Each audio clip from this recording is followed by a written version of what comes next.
The fourth pick in the NBA draft goes to the Chicago Bulls.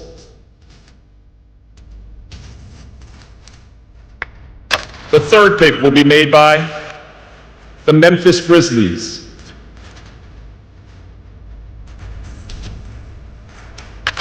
Picking second will be the Utah Jazz, and that means that the number one pick in the 2026 NBA draft goes to the Washington Wizards. Oh, baby, you heard it correctly. Oh my goodness, the Washington Wizards are picking first in the 2026 NBA draft. They have won the NBA draft lottery. Your coverage here of the draft lottery on 106.7 The Fan. Ben Strober with the youngest in charge, Lynnell Willingham. We're taking you up to 6 p.m. today here on The Fan after Mystics basketball, simulcast on the Team 980, live on YouTube as well. It's a celebration all show long here for the next 2.5 hours. Lynnell, I can't believe it actually happened. It really happened. Dude, we were sitting here and there was a moment in time in which you said it's the Bulls. And I'm like, how did you know it was going to be the Bulls, by the way? Before they even announced the card. So I saw the red. Ben goes, it's the Bulls. I saw the red on the card, but I think it was I think that actually was the thing that just said fourth pick. It didn't even say Bulls. I just guessed. Dude, so I was like, okay, when that happened, I knew there was a jump happening. Then you see that we're in the top three. Once we got in the top two, I was like, well, we won. Because, once we got in the top four, you know that you won because you end up with either Boozer, Peterson, DeBonsa. So I'm at a loss for words right now. This is why you tank. Exactly. For all the folks out there that have been talking down on this tanking, process. That have talked down on the process, even if they would have landed the 5th overall pick today, Ben, I was always of the belief that, you know what? They did this process the correct way over the past 3-4 seasons. So whatever happens, we got to live with it. But damn, John Wall, the basketball gods, let's go, man. Everything's turning up Wizards right now. It's unreal. And I had a pitfall in my stomach the whole time when we saw on the reveal, because you have to get to that first commercial break to know that you are not picking 5th, right, which is the worst the Wizards could have got in this draft lottery.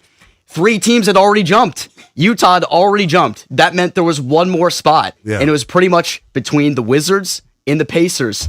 And the Wizards are the ones that got it. The Pacers convey that pick to the Los Angeles Clippers. It's unbelievable that we've got here, but 17 wins and 65 losses. Last year, 18 and 64, you fell 4 spots. Everybody with the assumptions that this thing is rigged with all of the nonsense that happened, Mavericks winning it last year. The Washington Wizards actually won the draft lottery. It's the 3rd time in Wizards history that they will pick number 1. And last time they did it, about to say, John Wall in 2010. They sent him to the stage today. What a great decision that was, huh? I'm about to say, wasn't a bad choice back in the day when they went with John Wall. I just think, man, this was the class, too. Like, and look, Cooper Flagg probably going to go down as like a generational prospect, right? Victor Wembanyama probably going to go down as maybe a generational prospect, a guy that's got the chance to be the best of all time. AJ DeBonsa or Darren Peterson ain't a bad consolation prize. For those of you that haven't followed college basketball regularly throughout this course of this past regular season, those 2 dudes are CBGs, as I like to call it, certified bucket getters, guys that you can realistically, have them be the best player on a championship team. You're adding one of those 2 dudes, presumably, to the core of Anthony Davis, Trae Young, Keyshawn George, Bilal Coulibaly, Will Dawkins and company, man. Shout out to them, man. I nicknamed them the Wiz Vengers, Ben, when they first got to town. Dawkins, Slank, Winger. Shout out to you guys, man. The process worked, and it's been a masterclass, Ben, as we said, in asset management. They've done it completely the right way, the only way, because you and I talked about this in the stream before we even got on our airwaves here for 106.7 The Fan, was this process was the correct one, because in the state of the NBA, with the current CBA, you can't acquire all NBA talent via free agency. Everybody signs these massive Supermax contracts. We got screwed by a Supermax contract with the no trade clause to Bradley Beal. Exactly. The Wizards turned that into Trae Young. They made a couple of other ancillary moves, turned that into Anthony Davis, and now you're going to end up with either AJ DeBonsa or Darren Peterson. Things had gotten low in this town in terms of basketball. This is a basketball hotbed. You think about all the talent that comes out of the DC area. One of our colleagues, Kevin DiDomenico, he does social bits all the time at Nationals Park, and he wanted to do a bit. in the concourse saying, who should the Wizards take if they get the first overall pick? Everyone he asked couldn't even come up with an answer. They're like, oh, I don't know anything. People weren't even paying attention to what this organization, what this team had been doing over the last couple of seasons. Now people are going to start paying attention. There's going to be a real focal point. The microscope is officially on the Washington Wizards and this city once again. A town where when basketball is good, it is lively. It is jumping. We saw it a decade ago with John Wall, and it was only fitting that he was on the stage to make it happen today. This just began a completely new era of the way we look at professional basketball in this city. And it's so amazing because those of us sickos that have followed this thing for the past 3-4 years, as they've won 17, 14, 18 games, now all of a sudden, the expectations are here. And I know that we're in this honeymoon phase, and we're going to talk about it here throughout the course of the program, in terms of who we should select, so on and so forth.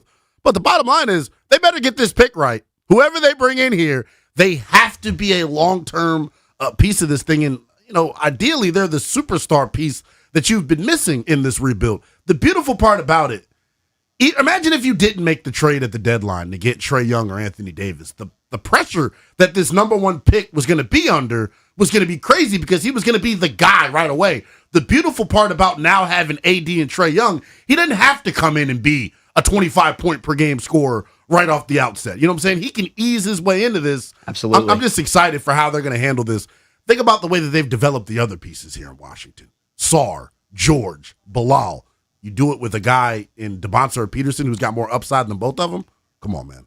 The player development program has been excellent over the past couple of seasons, which is arguably the most important part of this whole thing because it's not just set on one superstar player. I think you need a top 10 player in the league to legitimately win an NBA championship. If you just go back in the last 20 years and look at all the NBA champions, they all got that superstar top 10 level talent on their team. And now you could be getting that here in this 2026 draft. You got to have pieces around him, though. We've seen teams, like plenty of the teams that LeBron has played for, that have fallen short due to a lack of talent around him. This front office has also hit on its picks it's made later in the first round. Keyshawn George was the 24th overall pick in 2024. They picked 3 times in the first round of that draft, where they got Sar, they got Bub Carrington at 14. Will Riley, a guy that rose onto the scene the final quarter of the season, averaged 16 points per game after the All-Star break. He was picked 21st overall. And now with more future first-round picks on the ballot here, you still have a 2029 first round that you got from Portland and the Denny Avdia trade, something that became so polarizing here. Right. Now I think the people that said they should have never traded away Denny Avdia, there's going to be a little bit more silence here. That is why you traded Denny Avdia. You would never be picking first overall today if you kept Denny Avdia on this team. 100%. We said it when it happened. He does not fit the timeline. You look at what he's doing in Portland. He single-handedly carried that group to a play-in seed in the Western Conference, to an 8 seed in the Western Conference by himself. So imagine if he was here with the other young pieces that the Wizards have. They wouldn't have been able to bottom out in the correct way that they did. Ben, it's every time I think about what just happened moments ago, it's like I'm feeling old and aging in real time here. I keep going back to the process. They did this thing the right way. They deserve to be rewarded with the number 1 overall pick. They hit on draft picks. They were open, honest, and transparent about the plan from the get-go. I remember I talked to Will Dawkins out at Commanders training camp this past year, right? And what did I tell you? I was like, well, you got Cam Whitmore here now. Like, is he? Did you put him on board with the plan? He said, oh, you bet your ass I put him on board with the plan.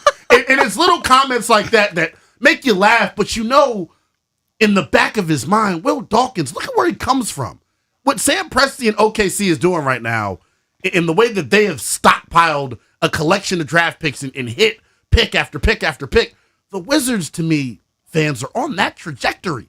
They're even further ahead than what OKC was when they first got out of their rebuild, or out of their tank, rather. And look where OKC is right now. Exactly. They're the Avengers. Who's going to beat them? Literally. When is someone ever going to beat them? They still have more thankfully, they didn't rise to the top 4. I know. Of here. But they're going to end up with another good player, though. That's the crazy part. Oh, of course. Sam Presti is a genius. But exactly. That's why you dip into the well from OKC and get their second guy in line, the second in command in Will Dawkins, a drafting guru, Michael Winger, the guy behind the scenes in free agency, the trades. Foundationally, they have completely flipped what the infrastructure looks like, just the facilities at Care First Arena, the locker rooms that Cameron Boozer raved about when he was here, when they played Michigan in the regular season, in the NCAA tournament as well.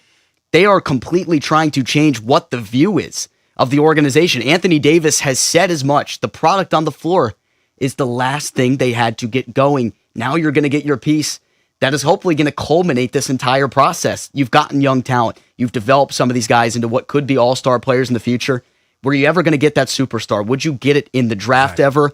Now is your opportunity to do so. Now is your chance. 800-636-1067 if you want to chime in. How are you celebrating that the Wizards will pick number 1 overall for the first time since 2010? 800-636-1067. It still like feels unreal that this actually happened. You and I like fell back in our chairs like, whoa! Oh! It was crazy, man. And I imagine that's how a lot of people were getting down on their couch at home. Dude, I got a bunch of videos sent to me. It was a special moment, and you mentioned what they've done with the infrastructure, Ben. Like, I feel like everyone in this town, and I'm not trying to come for anybody. I get why you would want to check out, but it feels like a lot of people have checked out on this organization over the past 3-4 years. You and I have followed this thing as closely as anybody. They deserve this. I keep going back to it. Like, it's rare that you kind of feel like empathy for a team and empathize, with what they've had to go through. But like, I felt bad that they ended up with the 6th pick last year. I felt bad that they got screwed in the Victor Wembanyama draft. I felt angry. Honestly, anger, all of the emotions. It's all worth it though to get to this point. And remember what you just talked about with the infrastructure and new facilities and improving the nutritional programs and things of that nature. The Wizards are going to go from one end of the spectrum in the NBA to the other in a matter of 2-3 seasons. It's absolutely incredible what we're seeing here. I mean, I want to know what the lines are going to shift for their over-under win total based on this, because if the attitude from Davis changed, first of all, I think Anthony Davis is definitely playing for the Washington Wizards next year. He never had a choice. Yeah, he did, exactly. I don't think the Wizards should have been in any rush to move him either way, but a lot of these questions could be answered tomorrow. Will Dawkins will join the Sports Junkies tomorrow at 8 a.m. Wall-to-wall coverage here in The Fan. You're not going to want to miss the comments from the Wizards general manager. I'm sure he's feeling good right now because I remember last year when he did his media availability after they fell to 6. He's very diplomatic. He plays it very straight up, and he said, "We're very happy that we're going to get a talented player." You could tell that he was not happy that they had fallen the way they did. He ain't have anything to be unhappy about right now. About to say, man, this is why you went through pain and suffering for the past 3 seasons. The word that everyone, or the phrase that we all need to get familiar with, put it on a t-shirt, sell it, do whatever you want to do. This was a masterclass in asset management, man. This is why you tank. This is why you do it. And I think the best part about this, the part that's most special to me, is like it was John Wall up there. And maybe I'm being over sentimental about it. The fact that it was John Wall up there, it kind of felt like we were going to get the number 1 overall pick today. But look, they've shown you with lesser picks, right? Bilal was what, 7? 7th, right. You picked Keyshawn George 23rd. You picked Bub, I think 18th. And those ended up being really good basketball players for you. Imagine what they're going to get with the number 1 pick. You're going to get, hopefully, your star, and now you have added depth. Right. I think depth is very important. This is going to be a hard basketball team to make next year. Honestly. Because you already have a logjam on the wing, as is, with guys like Champagnie that need minutes, Bilal Coulibaly, who started every game that he's played for the Wizards, Keyshawn George, who has emerged. Like, how is this going to shake up the rotation? There are a ton of questions that have to be answered about what happens next for this Wizards team. But right now, in this moment, is where you can really sit back and celebrate, because this had been a snake-bitten town, honestly, when it comes to basketball. After you got 26 dropped on you in Game 7 in 2017, nothing has felt the same. It's never felt the same, and this is the happiest I have felt, personally, about something Washington Wizards. This feels like a Super Bowl moment to win the draft lottery in a year where you have a guy like A.J. Debonsa or Darren Peterson on the board for you. It's unbelievable that we've actually got here in this process. I mean, Philadelphia coined the term process, and things have, not necessarily gone great in terms of that overall, but they're in a much better spot than the Wizards were for so many years. You were mediocre for years and years, fighting to make the play-in tournament, fighting to be the 8th seed with no hope. There's a reason Michael Winger said we are trying to become a perpetual contender. Right. We don't want to be a flash in the pan that's an 8 seed 1 year, win 1 playoff series over a 5-year span. That's not what they're interested in doing. Now you're going to get your foundational piece. This changes the next 15 years of what Wizards basketball looks like. Because when John Wall was taken 1st overall, that changed an entire decade. Right. 2010 through 2020 was an entirely different, a much more prosperous era of Wizards basketball. It didn't culminate in any hardware, but now is a chance to reset that. You had to reset. They did so, and they are rewarded with number one. I think the cool part about it is while they've been tanking, they've drafted a couple of dudes that really represent and embody what they want Wizards basketball to be moving forward. Keyshawn George is a guy that's a gym rat that got so much better from year one to year two. Right. Somebody that's going to give you everything that he's got, right, in terms of, eating, sleeping, breathing basketball. Bilal Coulibaly is a guy that's like that. Bub Carrington is a guy that's like that. And look, those dudes, when it's all said and done, those may end up being your key pieces off the bench. But remember when you watched Keyshawn George drop 40 on the road in Dallas earlier this year. Remember what he's capable of when we're sitting here in November talking about this group getting upset that they're not in the top four or whatever. The fact that you're going to have expectations next year is special, but I think they have some foundational pieces already that are going to be able to kind of lead the way here behind the scenes. I'm excited about it all, man. Hey, can we bring up something? Let's do it. I'll let Bam Adebayo drop 83 every single night to get the first pick. Exactly. That's going to wash that away because I 100%. think for whatever reason that moment, I think it was an embarrassment factor that comes with all the losing, course. but that was like the peak of the embarrassment factor that you get when you're one of these tanking teams, and everyone was like, Miami's going to jump into the top four because they took it to the shameless Wizards who are tanking their way to the bottom because they think they're going to get the first overall pick. Well, they did.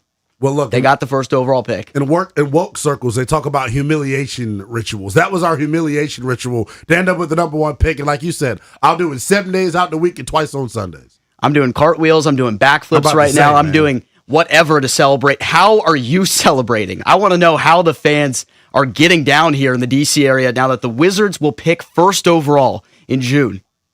1-800-636-1067. Vince is in McLean. Wanting to chime in. Vince, Merry Christmas, my friend.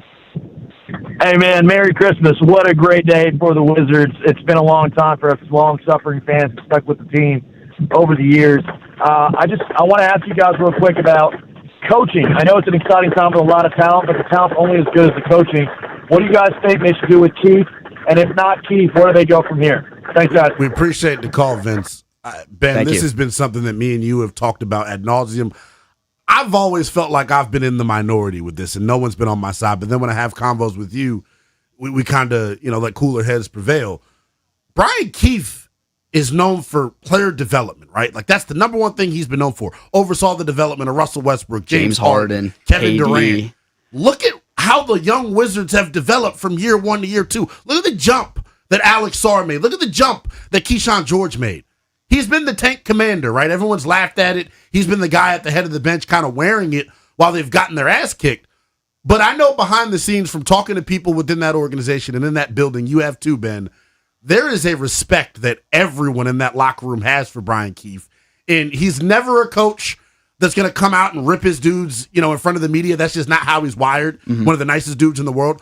But I have it on good authority that there were times this year that he ripped into the Washington Wizards. And this is over the past 2-3 seasons, has ripped into this group. So I think he's the perfect guy for the job. And I think next year with expectations, it'll be interesting to see, how he coaches. It's freedom now. Yeah. Take off the handcuffs of Brian Keith and see what his real acumen is as a basketball. We don't know if this guy can coach or not. Exactly. That's the bottom line. I know he can develop players. He passed his job with flying colors. 800-636-1067. It's a new era of Washington, D.C. Wizards basketball. They will pick first in the 2026 NBA draft. What was your reaction when you found out the Wizards were picking first overall? We want your calls at 800-636-1067. We'll get to your calls next, and I want to take it a step further. This is a new era of Wizards basketball. Do they go A.J. DeBonsa or do they go Darren Peterson? That's next here on The Fan.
DC, stand up. It's a new day. It's a new era of Washington Wizards basketball. They will pick first overall in the 2026 NBA draft. Ben Strober and Lynnell Willingham with you for your NBA draft lottery coverage. We're taking you up to 6 p.m. today. We want your calls at 800-636-1067. Your reaction was what when you found out the Wizards were picking first? And who do you want? Do you want A.J. Debonsa, the high-flying wing out of BYU, or the elite shot-making guard out of Kansas, Darren Peterson? Who do you want? Let us know, 800-636-1067. That's going to be the conversation, man. Now that we've won the lottery, now we get to handle the big boy items that are on the docket. Who do you want? If you've watched college basketball this past year, you know that A.J. Debonsa is an absolute sicko. 6'8", 3-level scorer that can get, buckets for himself and others. A guy that was selfless. His best teammate got hurt down the stretch, and instead of A.J. Debonsa wilting when he got more put on his plate, he played even better. If you're thinking about pro comps, Tracy McGrady, Kevin Durant, like this guy is that legit in terms of what he could be at the next level. And you know who gave him that pro comp of Tracy McGrady, right? Who was that? John Wall. Well, there we go. John Wall went on Kevin Sheehan's podcast and brought up that he loves A.J. Debonsa and Peterson equally. He said he couldn't go wrong with either one of those two guys, but Debonsa, that dude wants to be the first pick. He has that mentality, which I think is a big part of what you need to be the number one overall pick. You got to really want it. And when you talk about how good those two dudes are in terms of Peterson and Debonsa, something like your desire to be number one may be the edge you out factor, because when you talk about talents that are that good, you're splitting hairs here in terms of what separates them to make them the number one overall pick. Let's get on the phones, though. 1-800-636-1067. I got Uptown Mo calling out of D.C., batting leadoff. Your reaction to the Wizards winning the draft lottery, Bruh, not only do they win number one, we got the draft coming here next year. You understand what I'm saying? I remember having a conversation years ago. It was John Wall, a young Ovechkin, Robert Griffin III, and Bryce Hopper. We was like, BC Sports is in a good, in a good spot. We was like the next 10 years, and all of those people left. You understand what I'm saying? Ironically enough. So having the number one overall pick, for me personally, for my taste, is A.J. Debonsa. Okay. Because I just feel like he could post up, make tough shots. He plays defense. All the little ESPN stuff I be watching about him, he is all about basketball. He wants to be the best. And this is a Doc Walker phrase, I take size, big people over little people. For sure. You know what I'm saying? So I really would like the AJ, but this is what I'm saying. They are building it like the OKC model. When you see what OKC is doing to the Lakers right now. For sure. So the bench being another starting five that you can put out there is going to make them a very tough out. And Anthony Davis can play if he wants. He will get traded for picks. I want Anthony Davis to play in the pick-and-roll game with Trey and have Trey as the other shooter and Bilal and George strapping up on I want all that. But if you don't want to be in D.C., we will trade you for picks. I'm excited, bro. I'm excited. They're five out with Anthony Davis could be so sick. There's a lot of different things that they could ultimately do, Mo. We appreciate the call. The number one thing that I keep thinking about here, and we're going to be splitting hairs here for the next month or so between Peterson and Debonsa. I see people already lining up saying, I don't want Peterson because he's injured. We'll get into that. I'm going to draw my line in the sand right now. I'm going to plant my flag in the sand right now. With the number one pick, I want Washington to go with A.J. Debonsa. I think you already have your point guard of the future with Trae Young. He's not a dude that's super long in the tooth. And right now, in today's NBA, you need a superstar wing. Think about all the teams. Small guards don't win in this league anymore as your number one option. It just doesn't happen. This is a wing-driven league. A.J. Debonsa's got the chance to come in and right away be one of the best wings in the association. One of the things about Debonsa that I really like, for a guy that's at 6'9", first of all, the measurables are insane, but when you just watch the tape, the film studies of this guy, I think there's a lot of people that want him to be the first pick because of the name, because, he's 6'9", he's long, he's freaky athletic, cool, hezzy tween, he gets to the rim and dunks. That's not everything with me. When he dribbles, when he drives and gets to his spots, I haven't seen a guy that can score at the 2-point level better in college basketball over the last couple of seasons. He gets to his spot absolutely whenever he wants because his center of gravity for a guy at his size is insane how low he gets. So when he matches up with another guy that's around 6'8" or his size, it's a real tough time for him or for anybody to really match up with him, to check him. He gets to his spot. He rises up to the peak of his apex. He's got a quick release with his jumper. You're getting a bona fide superstar level scorer in DeBonsa. That's the case for it right here, first of all. And the thing that I love too, he defends. 1-800-636-1067. The Washington Wizards winning the NBA draft lottery. We want your reaction at 1-800-636-1067. Programming note for you. Tomorrow, 8 a.m. Eastern Time, Wizards General Manager Will Dawkins are going to be live here on The Fan with the Sports Junkie, so make sure you are tuned in for that. 1-800-636-1067. Josh is in Brooklyn wanting to chime in. What's going on, Josh? Hey, I've been a Wizards fan for 40 years and just 40 years of terrible. We've always been bad. We haven't hit 50 wins in my lifetime. But, Lynnell, you've said it a bunch of times. These last 3 years were managed correctly. We weren't managed correctly for 30-something years before. We've had two of the worst owners. Our owner cannot screw this up. We have the number one pick. The question I have for you guys is, what if we had a Godfather deal from the Jazz who, their GM will take risks. Danny Ainge?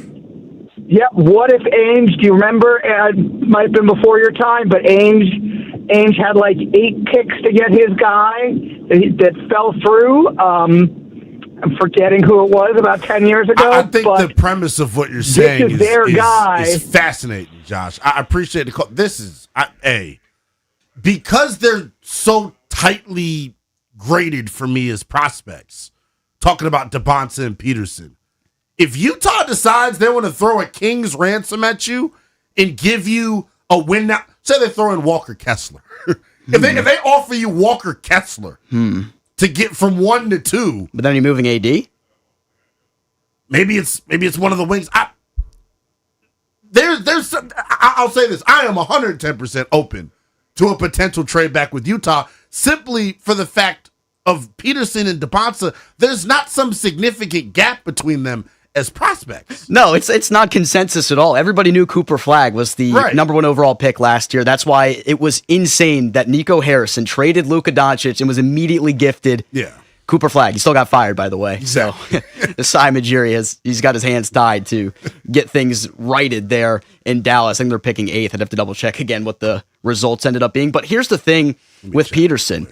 There's a good possibility that a lot of teams would have Darren Peterson as their number 1 player right now, because I don't think we saw the best of Peterson his freshman season. First of all, the hamstring stuff that kept him down a little bit. This guy morphed into an off-ball player that was one of the best to do it off the basketball in the entire country. He made it look effortless, scoring 20 points per game every single night on incredible efficiency, 99th percentile as a spot-up player, 97th percentile as a catch-and-shoot shooter. He can play in multiple different roles. One, that bodes well for him, because if you get him in a situation here in Washington, oh man, it's going to be bread and butter watching him play with one of the best. The guy that led the NBA in assists 2 seasons ago in Trae Young. That will do wonders for him. But the Wizards are still an organization that still develops their players. You are still trying to develop your players here, even as you are taking the step forward here, trying to turn the corner, be a serious organization. You might develop Peterson to this on-ball creator role that people thought he was supposed to be out of high school at Prolific Prep. And if that's the case, maybe Trae Young gets extended, but he's not here 2 to 3 years from now. Darren Peterson's your lead guard of the future. There's a lot of different ways that this could ultimately go. The Wizards, though, man, big, fat winners as they come up with the number 1 overall pick in the 2026 draft by way of the NBA draft lottery. Bringing you wall-to-wall coverage of our draft lottery coverage here on 106.7 The Fan. Lynnell, Willingham, Ben Strober sitting in with you. We're streaming live on YouTube as well. We want your calls, 1-800-636-1067. 2-parter for you. One, just give me your instant first blush reaction. What were you doing when you got the news? And then now that we know the Wizards have the number 1 overall pick, who are they going to go with? Are they going to go with A.J. DeBonsa? Are they going to go with Darren Peterson? Maybe the sports junkies can get that answer out of Will Dawkins tomorrow when he joins them at 8 a.m. Eastern time. Let's go to Billy in Bethesda, Montgomery County. Stand up, Billy. How you feeling, man? Yo, is this me? This is Joey? you. You're on the air. Yes. Jesus This is Joey Christ. in Bethesda. Hello. Joey in First of Bethesda. all, how you doing? I was at the Bethesda Fine Arts Festival. My stream was just a little bit ahead of the guy in line behind me, so I accidentally spoiled it for him. So that sucked. I'm going to answer. My question is, this is the best moment for a Washington Wizards fan since blank. What is that blank? Strober, Lynnell, thank you. All right, that's easy, right? Ben, I'll let you give the answer. Well, really the best moment, I think, in my lifetime, probably your lifetime as well. I'm 22, so there's not a lot to pick from. The team hasn't won 50 games in 47 years. There's not a lot to pick from, but obviously when the man who was on the stage that just got us the first overall pick jumped on the scores table after he beat Boston in Game 6 with a 3 over Avery Bradley right in his eye, this is the best moment since then. That's probably the best moment of our Wizards fandom, but I think this is the best moment since Ted Leonsis decided to rip the Band-Aid off and fire Tommy Shepard and bring in, for the first time in a long time, executives that have clout and cachet around this league. Mike Winger, Will Dawkins, Travis Schlenk, the dudes that are ushering this new era in. Like, it all started with them being hired. We keep talking about asset management. This rebuild started with Bradley Beal being on the worst contract maybe in the history of the NBA. I think it is because that no trade clause. Honestly. They turned that into Chris Paul. They moved Chris Paul. They turned it into Jordan Poole, became CJ McCollum, who turned it into Trae Young. It's unbelievable how they've managed the assets, but who is going to be the superstar? Who's it going to be? To complete what has been this Wizards process over the last 3 years. First overall pick loading in June. Who do you want it to be? AJ DeBonsa or Darren Peterson? Or do you have a shocker in Caleb Wilson or Cameron Boozer? We want your calls at 800-636-1067 The Fan, taking you up to 6 p.m. right here on The Fan.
Still doesn't feel real. The Washington Wizards will pick first overall in the 2026 NBA Draft. We are live here on 106.7 The Fan, taking you up to 6 p.m. of our NBA Draft Lottery coverage. Ben Strober alongside Lynnell Willingham. We're live on YouTube as well. Programming note, Will Dawkins, the general manager of the Wizards, he will pick first overall, but he will be on the air with the Sports Junkies at 8 a.m. tomorrow. Maybe we'll just get a clue of who the Wizards will take number one overall. That's the question we're asking you at 800-636-1067 The Fan. Who do you want at number one overall? How does this change your perception of Wizards fandom here in this city? It feels like DeBonsa is the consensus for number one, but I know we were saying during the break that they've been looking at Darren Peterson for a little while here. So there's a point of emphasis that this organization has had with grassroots scouts. And really doing your due diligence when it comes to your scouting process, it starts at the high school level. They are watching these guys as early as 14 to 15 years old. This was written, first of all, CJ McCollum is a massive Darren Peterson friend. He is practically Darren Peterson's mentor. And I think from the entire time that CJ McCollum was here, he was telling people in this city, hey, Darren Peterson could play in the NBA right now, back when he was in high school. I know they've been taking a look at this guy for quite some time. With that being said, Will Riley was a guy that they have watched closely through the circuits he played in, playing basketball in Canada in high school. Ultimately, before he was a freshman at Illinois, they took him 21st overall after they traded free spots back to get him. I think with the grassroots scout thing being a part of this, Darren Peterson is very much, I believe, in play for number one overall for the Wizards. I'm right on board with you for no other reason than the grassroots stuff that you mentioned. But, like, the brother can ball. Like, I hope this past college basketball season, with him having to miss the time that he did, I hope it's not coloring the way that the fans view him. That kid eats, breathes, sleeps basketball, was one of the best guards in the country coming out of his class in high school. The kid can play. He overdosed on creatine, guys. It's nothing to worry about. I think coming up in Chicago this week, we're going to have the scouting combines.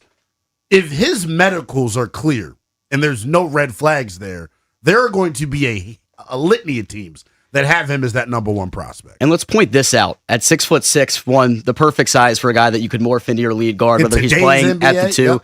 6'10" wingspan. If he truly measures in with a plus at a 6'10" wingspan, you're looking at the guy that has the same wingspan as Shai Gilgeous-Alexander, one of the premier perimeter defenders in the NBA. DP gets after it defensively. He gets into passing lanes. He deflects balls. He is incredible on that side of the basketball. And I think that's something that went a little bit overlooked from his college season, because they saw the effortless tape of him getting to his spot, him rising up for threes off the dribble and scoring 25 points per game and finishing in the NCAA tournament, winning a game for St. John's or against St. John's. They fall short in the Sweet 16. People forget about that dude's defense, and that's what is supposed to be the foundation of this Wizards team, is defense. And that's what I love about both DeBonsa and Peterson, is being both the top prospects. They're both two-way guys that have a lot of upside on the defensive end of the floor. 1-800-636-1067. CB is in Gaithersburg wanting to chime in. Merry Christmas. Gentlemen, I am so happy. I'm so ecstatic. When I saw them go to commercial, I was like, please don't call our name until number one, please. And it happened, and I just jumped out of my chair. I'm so happy. But I want DeBonsa for sure. When I think of him paired with Sar and Keyshawn and Trey with that nice jumper, I mean, there's who knows where they can go. I mean, they could go all the way. So I am just so excited about this. There's a lot of questions that need to be answered about rotationally where he fits in, but when you have a guy of this caliber, you don't ask questions about drafting A.J. DeBonsa. Do you have any thoughts, CB, on Peterson? I have problems with where his head is. I know I just heard you explain about the creatine and all that, but I want guys with good attitude, and I feel like DeBonsa, he's got a great attitude. And when he takes that jumper, when he drives and then he elevates, my God, that guy can elevate and he can hit that J. I want that guy. Man, it's incredible. We appreciate the call, CB. I'm going to make it my duty. I'm going to make it my civic duty over the next month, 2 months, to change the perception here in the DMV about Darren Peterson. He is 110% the most misunderstood prospect, maybe in the past decade plus. The kid needed to do IV sessions for an hour to 2 hours nights before the game because he overdosed on creatine is what we're finding out now. His body didn't react to it. He was doing too much, trying to put on weight, and it dehydrated the hell out of him. There was never a situation where this kid could play and chose not to.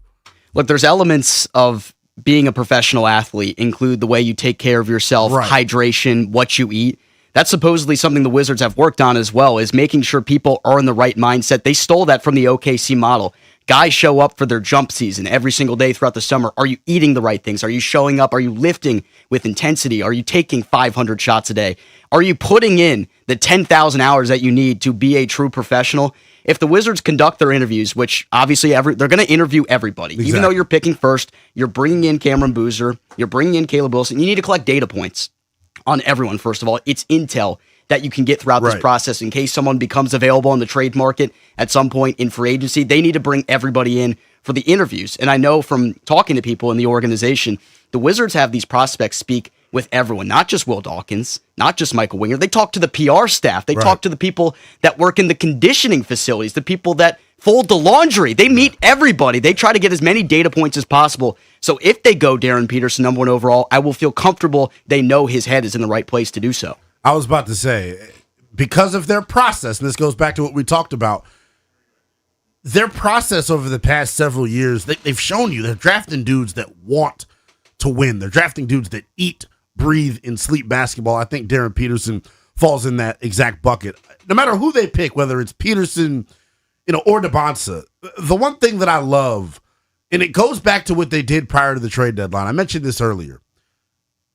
Now that you have Anthony Davis, Trae Young, Sarr, Keyshawn George, the #1 pick that you bring in, no matter who it is, there is no immediate rush, to be that guy right away. You can develop. You can have patience. You can put them in ideal circumstances. So I think it's a win-win no matter who they end up with. And real quick before we get to the calls, the goal is not to win the NBA championship next year, or that's not going to be the expectation. The goal is to win every year, but realistically, we know you still need another year of growth because this team just won 17 games. You're not going to win 55 next year. You got to learn how to win. And now that you're bringing in a premier talent, whether it's AJ, whether it's Darren, or one of the other guys in between, you have elite talent now on this team with Trae Young, Anthony Davis. They're going to take a step forward, and then hopefully after that, it is go time. Will Dawkins said the Wizard train was starting to leave the station. Choo-choo!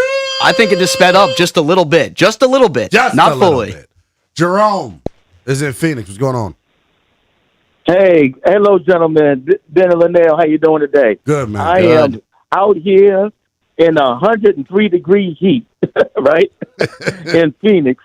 I'm out here for my job. I'm originally from D.C. Okay. A.D. Wilson grad. I've been in South Carolina for the last 15 years. This is what I want to say. And by the way, Ben, your dude, Abdullah, he's going crazy. Oh, man, I can't wait to talk to him later. He's probably lost his mind. I'm about to say, man. He's off his mind. He's sweating. He's drinking gallons of water. He can't do anything right.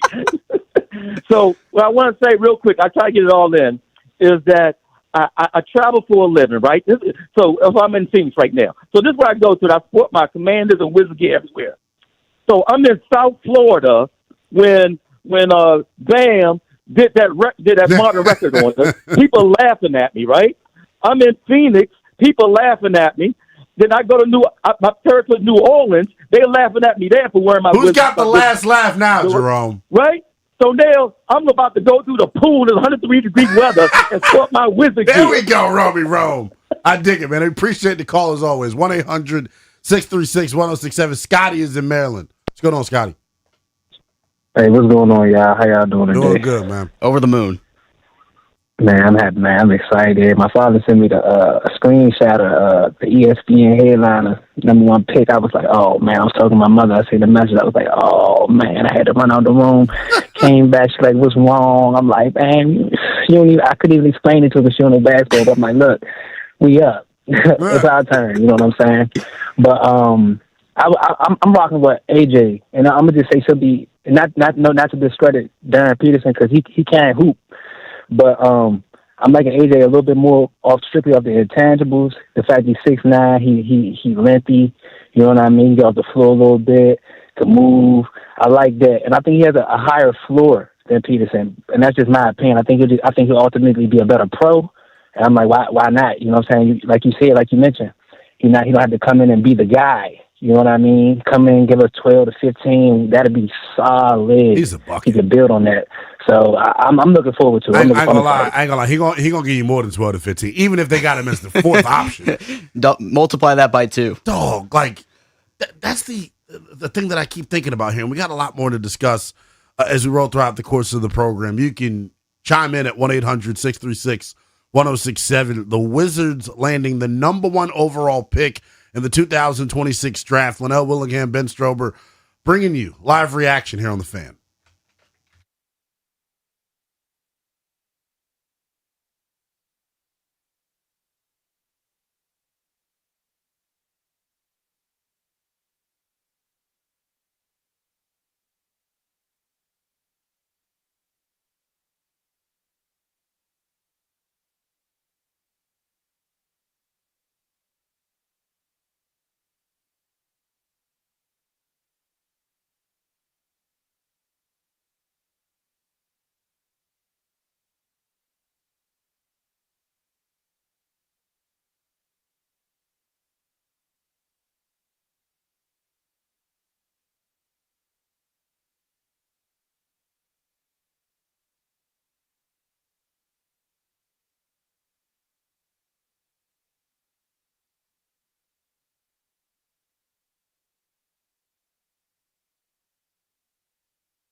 One of one. The Washington Wizards will pick first overall. We're celebrating all evening long, taking up to 6 p.m. right here on the Fan Ben Strober, Lynnell, Willingham with you. But right now, let's head out to the Rude Guest Hotline. Rude, the most reliable heating and air conditioning in the DMV. We find our pal Danny Rouhier, one half of the Grant and Danny Show, weekdays 2 to 6:30. Danny, I know you were expecting the inevitable of the Wizards picking 5. This is the complete opposite of what you projected. Your reaction was what when you found out the Wizards actually got first? A giant apology to the basketball-loving world. No commercial breaks before my team picks. Suck it. Everybody else can pound all the sand in the known universe. No, and 17 more minutes on LeBron. And what do the Nets have for breakfast? Kiss 100% of these large white cheeks. My team, prime time for minutes. All the pre-draft, all the current draft. For the entirety of that telecast, it is my squad in showcase. Not somebody else, not some Sacramento King nonsense. Now, what are the Knicks going to do this offseason? Well, are they going to do it for agency? Are they making any moves? I don't give a damn. It's my turn to have a franchise that is the most relevant at the top of the table. Please and thank you very much. I love John Wall. I love Michael Winger. I love Will Dawkins. I love all of you. I am so unbelievably overjoyed, stunned. I am floored. I cannot believe it actually happened. No shenanigans, no tomfoolery. That ghoul Adam Silver got out of the way. There was no nonsense. It happened. It's so correct. It shouldn't be this big of a deal, by the way, for the worst team to get the first pick. It shouldn't be that crazy. It is because of their stupid system. But this time, boys, they couldn't screw us. I was closed for business on the backside. It will be justice. For the first time in my life, I will see a 50-win basketball team before I am toes up and buried in the goddamn ground. Yes, man. Yes. I'm sorry. What was your question, Strokes? Wow. This was awesome. We were sitting here in studio, and man, I thought me and Ben were gonna end up smooching or something. It was absolutely crazy. Just all the elation, and we sat through this. And Danny, I remember all of our off the wall Wizards conversations over the past few years when no one else would dare talk about them in front of a live hot microphone. Boy, have the times changed, my friend. Let's ask $1 million question, though, man. Will Dawkins going to be on tomorrow morning, 8 a.m. Eastern time with the Junks. And is he think he's going to tell them who they're going to pick? Who would you pick? Is you picking A.J. DeBonsa or are you picking Darren Peterson at this point? Well, two things. One, they're going to have to prime me off of Will Dawkins. I'm going to give him an hour and a half long hug and have an HR violation. That's the first thing. Number two, the second thing is all the people, and I'm yelling at them right now, all the people that didn't understand how to put yourself in this position for this to happen, you know who they are. I'm not naming any names besides Chris Russell. But guys like that who are secretly or even openly rooting for the worst pick possible to be able to go, see, I told you tanking doesn't work. It works so hard in your face. Please, please suckle on the tanking working so well that the best player in this draft will come to Washington. And the answer to your question, Lynnell, it's A.J. DeBonsa, please, and thank you. Yeah. Immediately, so fast. I need Usain Bolt with loosened up hamstrings and quadriceps to run that pick up there. The instant it can happen, then I'm going to bask in my 15 minutes of glory while we're on the clock and they're talking about my Washington Wizards. It's DeBonsa. To me, he is the future. He is a wing player. I see Tracy McGrady when I watch him play, and everybody loaded up. I think that BYU coach, was kind of like me trying to coach some third graders at times, but not really sure how to get people to do what he wanted. The entire defense loaded up on him. They were really cursed when they lost their second best player there. But despite everything, that dude is a warrior. He is a dog, as they say. He's gifted and just scratching the surface. I think he's switchable. I think he's athletic. I think he is the absolute truth. No disrespect to any of the other guys in this draft, but he is my one seed. I love him. Danny, our poor pal, Kevin DiDomenico, when he was at the Nats game the other day, you witnessed this firsthand. He couldn't even get anybody to be interested in doing a bit about who the Wizards should pick number one overall. It had gotten rough over the past couple of years in terms of what basketball fandom has looked like in this town because they've never been at the table, the cool kids table. How does this first overall pick change the way people are going to view basketball in the Wizards in this town? I don't think people are probably prepared for it, Strobes, and I think it's a great question by you. This is a turning point moment. And I think everyone's kind of going, oh, that's nice. Oh, that's cool. Good for them. Hey, they deserve some good luck. For those of us that have stayed, for those of us that continue to watch basketball every night, for those of us that watch Bradley Beal run aground for 40 minutes a night for a 32-win team in the most futile exercise in human history, everybody that sat through that, knowing that it was empty, has always hoped for the promise of a new tomorrow. We've all sat there begging for just the one confluence of events that allowed. Oh. Danny Rouhier joining us. You can check him out weekdays 2 to 6:30 right here on 106.7 The Fan. Chris, you're going to have to pot Danny back up for us, pal. Continue to call in here at 1-800-636-1067 as we take your calls and get your instant reaction to the Wizards winning the NBA draft lottery. They now have the number 1 overall pick. And the big question that is going to, really the big question that's really going to take shape here in this town is it Darren Peterson or is it AJ DeBonsa? As we sit here right now, I'm team DeBonsa, but there was a scenario, Ben, that a caller brought up. Oh, I know what you're going to get into. Somebody already texted me it. That scenario was, well, if Danny Ainge and company come at you with a king's ransom to move from 2 to 1, do you entertain it? I say you do, because I don't think the talent gap between DeBonsa and Peterson is that great. Here's the thing. Yes, I entertain it, but why would the Jazz do it? Why would you? Because they want DeBonsa, but think about what they have at guard. They got Keontae George. They have their lead guard already. Darren Peterson obviously would fit in seamlessly with him, but this is the thing, though. When you're drafting this level of talent, when it comes to being a player, you don't ask questions. You just go ahead, you draft the player, and you figure it out. Yeah, we got Danny Rouhier back here. Danny, sorry about that, brother. But here's the one thing I was going to ask you before we dropped. This process and the process that they've gone through over the past couple of years has been like a masterclass in asset management. Where are you ranking the Monumental Sports and Entertainment Group, the basketball group? Where are you ranking them amongst the front offices here in DC Sports right now? Number 1 at the moment. And by the way, I talked the entire time. I didn't know I was off. I was just so excited. And it was only when I didn't hear an answer back. I was like, maybe I should check and see if I'm still in the air. And I wasn't for a good 3.5 minutes, just to give you an idea of where I'm at. But yeah, they're my 1 seed right now. No disrespect to anybody else and what the football team has accomplished. They went to the NFC title game, a place they hadn't been since I was 12 years old, setting state records in Little League. Seriously, Google me, look it up. But the point is, ahead of where this Nationals front office is right now, even though they're smart, doing a lot of good things, and the hockey front office has been really consistent and really strong for a long time. This is a masterclass, as you said, in how to do this. Now, it doesn't necessarily guarantee a championship. They're hard to win. Right. You have to find some stupid team, some poor sap to trade you your SGA, maybe, and not necessarily, that's not always available to everybody and anyone. But the fact is, they have done the process, and I know that's a dirty word because of what happened with, in and around the Sixers, but that process of trying to weed out all the bad, asset gathering, that's draft picks, that's young pieces that either play for you or that other teams might want, et cetera. As you said, we're in the distressed asset phase. This is now the corner-turning phase. They have done a masterful job of gathering and getting themselves ready to be really good. Who knows if they end up being the best team? Who knows if we're now entering, a Detroit dynasty, if they get somebody special this coming offseason? Who knows if the Knicks are fully back and they can able to swing a trade here after probably making the finals? I have no idea. Right? There's no guarantee that you end up winning all these games. Who knows what's going to happen with Anthony Davis? I mean, he might play 3 games next year or 63. What would surprise you? I have no idea.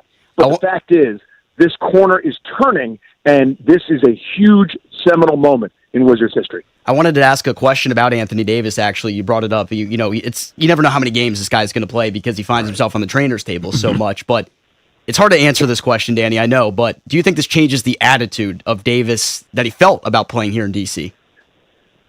I have such a tough time reading this, Groves. We go back and forth during commercial breaks about it. All the time. I really don't know. And I know that's a terrible answer for this thing, but here's my best guess, right? Here's my best guess. I think what he's been doing is agitating either for movement out or movement here. And what I mean is, he would be eligible to sign a larger extension here, perhaps, if he puts in his time here. I think he wants that on the table. Or, maybe it's movement before anything gets going in terms of the season. I don't know how they're going to play it. I don't know if this is one of those, listen, we'll do it like we did with C.J. McCollum. We'll have you here for 31 games, and we'll make it easier on you. We'll have Sarr cover all the best offensive players on the other team. You can get your pick and roll dunks and knock down some open looks as we'll run our offense through you.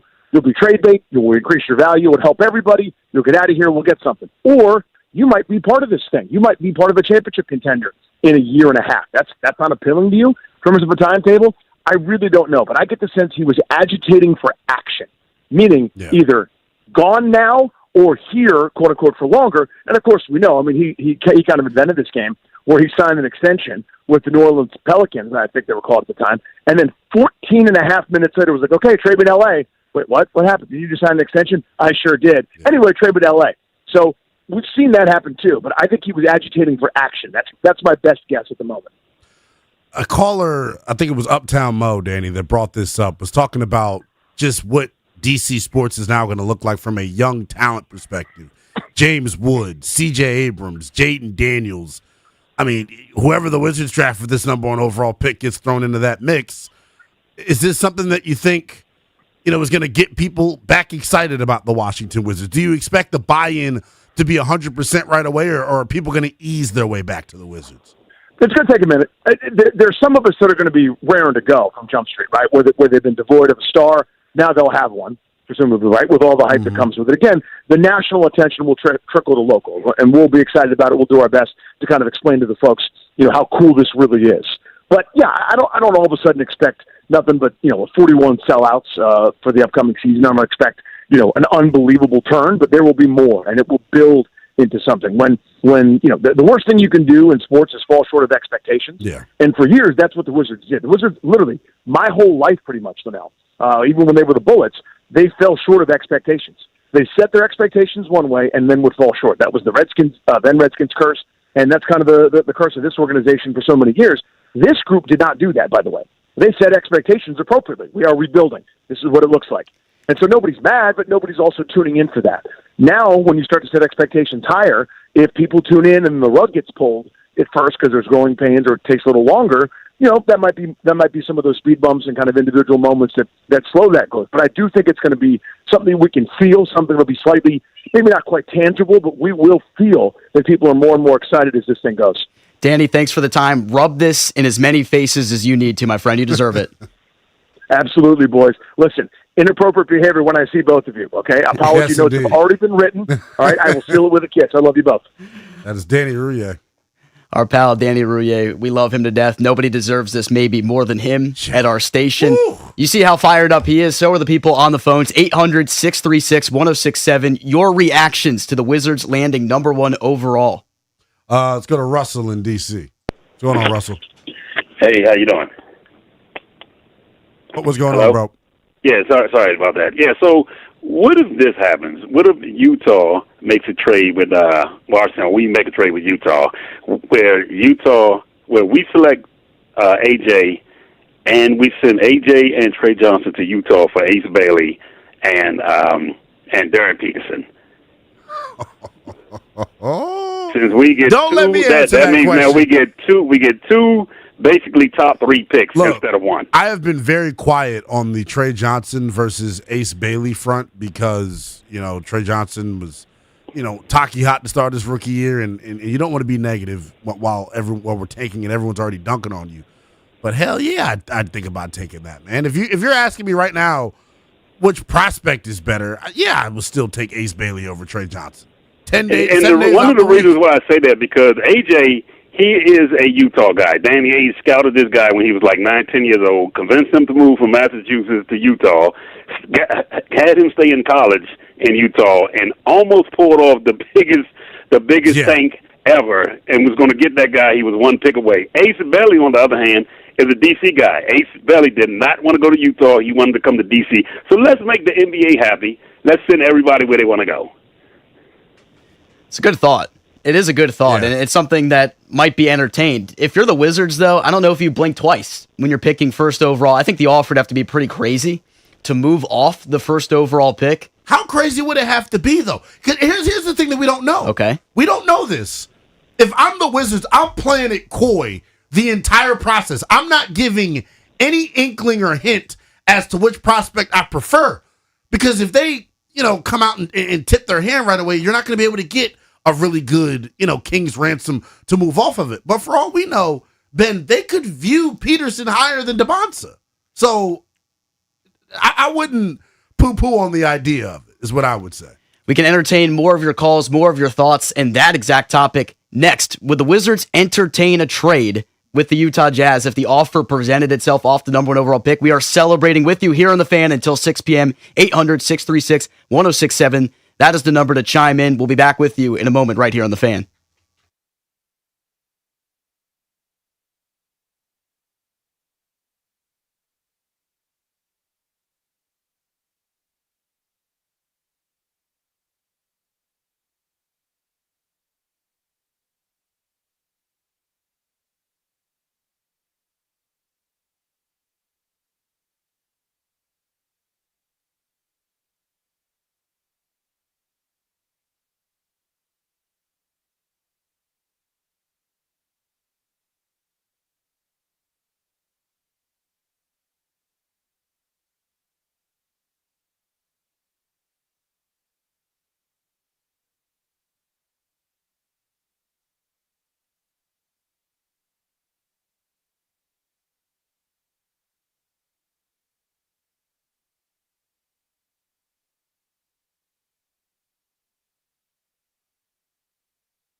Still doesn't feel real. The Washington Wizards will pick first overall in the 2026 NBA draft. They stayed put for the 12th time in the history that they've been in the lottery, but staying put was the exact result you wanted right now. We are celebrating with you until 6 p.m. right here on 106.7 The Fan. We will soon be on the Team 980 as well. We are live on YouTube. Ben Strober and Lynnell Willingham sitting in for you on The Fan. We want to hear that we're here, I feel like. Can I just say that? It is fitting that me and you were here. I remember one of the first shifts that you did with me as we were training you, turning you into the young star at HR. You were like, dude, you were laughing at me because I was watching a Wizards game here in studio. And this was Bub's rookie year, or was this 2 seasons ago, something like that? Yeah, it was 2 years ago. And you were like, dude, I haven't kept up with the Wizards in years. Now, look at you. You are the Wizards guy here in town. So this is awesome that we're both here in studio for this. Let's go to Mitch in New Jersey wanting to chime in. Mitch, if you were Will Dawkins, put your GM hat on for a second, brother man. Who would you select with the number 1 overall pick? Come to think of it, how you guys doing? Happy Mother's Day, everybody. Happy Mother's Day. I would go with AJ. You can play small guard, but so is wing, as you call it. So is Peterson. I know he comes from an athletic family, but I think I'm going with AJ. He's more ready. I don't want to make a trade. And all I want to do with Anthony Davis is to get a lottery pick with him, but I don't think anybody would be crazy enough to do that. Anthony Davis, we need 2 good trades this year. Who would have thought that, right? You've been picking pretty good plays. I think Utah and Washington are going to be in the playoffs next year. I mean, Utah has got so many of the first-round picks in that team. And they get the top 2. I agree with incredible. You. I agree with you. I'm glad that you brought up potential expectations. We're going to get into the expectations for the 2026 Wizards coming up in the final hour of the program here. 1-800-636-1067 is the number. Man, those of you that are just wrapping up your Mother's Day festivities, happy Mother's Day to everybody out there, whether you're auntie playing mama, grandmama playing mama. We appreciate you for what you do. But move to the side for the second. The Wizards have the number 1 overall pick. Wake me up. Wake up, babe. Winskins just posted. This is what this feels like. I did my Mother's Day stuff yesterday. Just to block it out. My mom, my girlfriend's mom. We had a great time. We had a great lunch. And we were just thinking about the lottery, what could happen. I was like, this is going to determine the way I feel mentally for quite some time. But everybody can be happy. I mean, shout out to John Wall, man. He is a legend. Retire that jersey, first of all, now. Yeah. Retire number 2 immediately. That has to get done next year. That probably could be a topic we can get to later, but I'd advocate for it now. You gave him the night to celebrate him. He just went up on the stage, brought you the good luck you need to get the first overall pick to complete this rebuild, hopefully. Retire number 2 immediately. He is a DC legend. Let the good times roll when it comes to Monumental basketball. Mystics hooping well. Wizards about to get back on top of the Eastern Conference, we hope, as they are now about to insert the number 1 pick into a core that features Trae Young, Anthony Davis, Alex Sarr, Keyshawn George. Inject all of the good vibes into my veins here. 1-800-636-1067 is the number. We'll take a quick timeout when we come back. Let's get into it.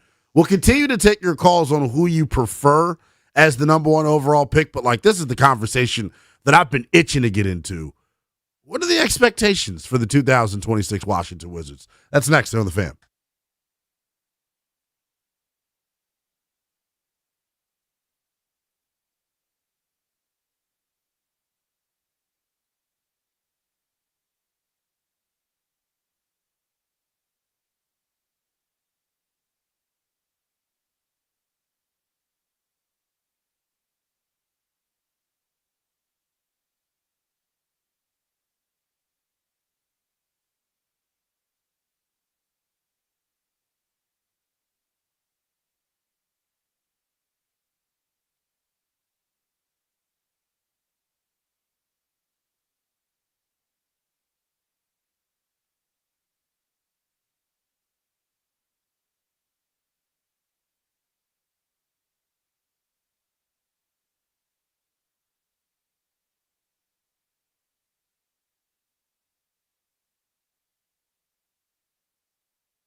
Metal Chris bumping the heavy tunes here as we celebrate the Washington Wizards landing the first overall pick in the 2026 NBA draft. We are taking you up to 6 p.m. right here on the Fan Ben Strober and Lynnell Willingham with you for this celebratory time here on the Fan. Lynnell, has it even hit you? Does it even feel real yet? No, I just know that as soon as we leave here, I am going and playing 2K all night tonight. I'm going to rig the lottery on my 2K, make the Wizards get the number one pick, and I'm doing all sorts of simulations for how next year could go. No more tankathon spins. So John Wall was up on the stage, and we'll have a conversation about that and what they should do with that number 2 jersey later on in the program. Yeah. But John Wall up on the stage as the Wizards find out they'll pick first overall. AJ Debonsa, the projected number 1 overall pick, has a slight connection to John Wall from back in the day. Here's what he told Chase Hughes of Monumental Sports. No, it's cool. Yeah, I've been knowing John since my UIPO days.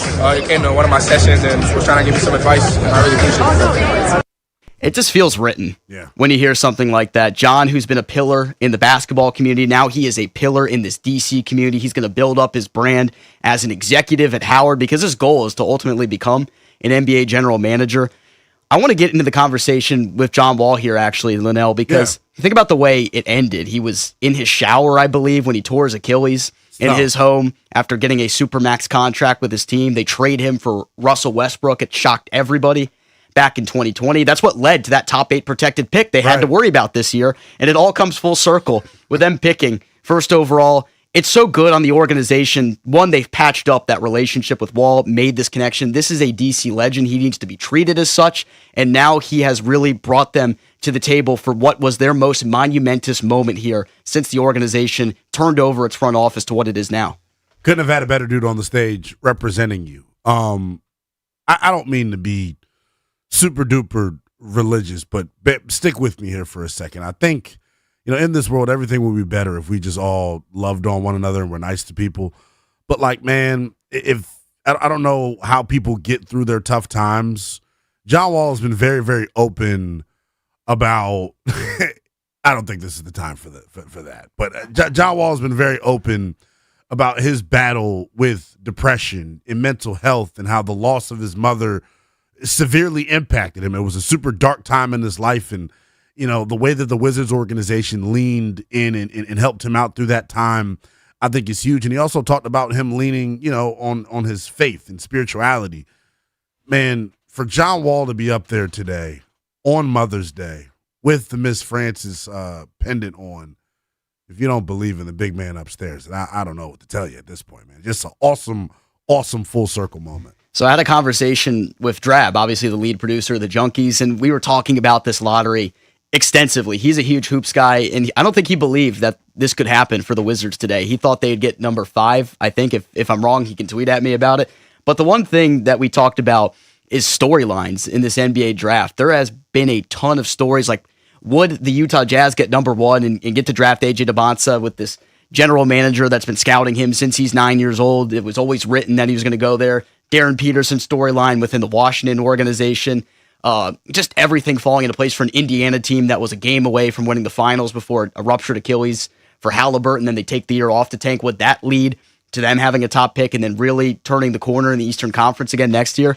There were so many storylines, but this John Wall one, I think, is one that kind of fell under the radar a little bit. It's an incredible story.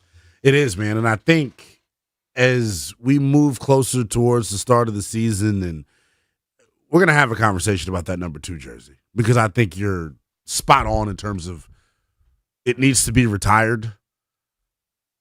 Man, think about where this organization was at the start of the season. Think about the way we felt about this thing at the start of the year.